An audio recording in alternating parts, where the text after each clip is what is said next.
في مطعمه الواقع في أحد شوارع العاصمة الفرنسية باريس، يعمل أحمد الذي يتحدر من مدينة درعا مهد الاحتجاجات في سوريا مع مجموعة من المتطوعين على تحضير قائمة طعام أسبوعية يعود ريعها للسوريين المتضررين من أعمال العنف.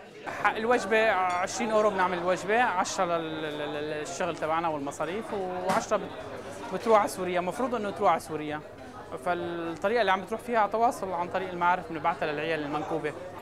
يجتمع أسبوعيا في مطعم أحمد عشرات السوريين من فنانين ومثقفين وناشطين لجأوا إلى فرنسا هربا من الملاحقات الأمنية والاعتقالات في سوريا بعد اندلاع الثورة، أحدهم الناشط رودي عثمان الذي اعتقل وتعرض للعديد من المضايقات قبل هروبه إلى الأردن ثم إلى فرنسا.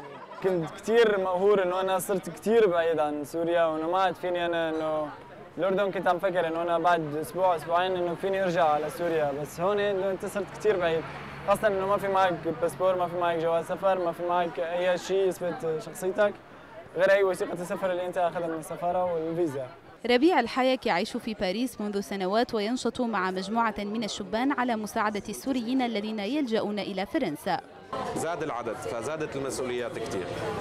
هون يعني صار في جهود فردية متوزعة بعدة مناطق، فاقترحنا فكرة أنه خلينا نعمل ما يسمى لجنة استقبال اللاجئين. هي عمليا إيجاد رقم تليفون واحد، مين ما عرف أنه في سوري بحاجة بيتصل على هذا الرقم.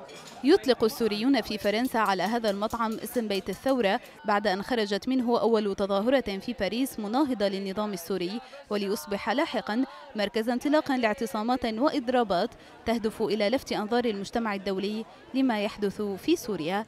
من العاصمة الفرنسية باريس، ماريا شحادة، MBC.